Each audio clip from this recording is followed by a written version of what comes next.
కాంగ్రెస్ అధికారంలో ఉన్న రాష్ట్రాల్లోనూ లోక్సభ ఎన్నికల్లో బీజేపీ హవా కనిపిస్తోందన్నారు కేంద్ర మంత్రి కిషన్ రెడ్డి. తెలంగాణలో 17 లోక్సభ సీట్లు గెలిపే లక్ష్యంగా బీజేపీ పనిచేస్తోందన్నారు.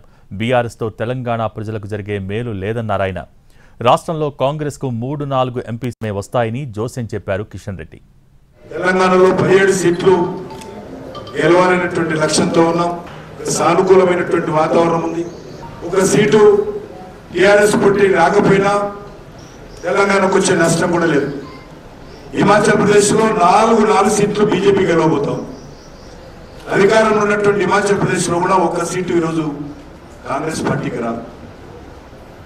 అధికారంలో ఉన్నటువంటి కర్ణాటకలో కూడా 25 సీట్లు బీజేపీ గెలవబోతాం. కాబట్టి తెలంగాణలో వాళ్ళు 3-4 సీట్లు గెలిచినా ఢిల్లీలో ఏమాత్రం తెలంగాణకు లాభం జరగదు.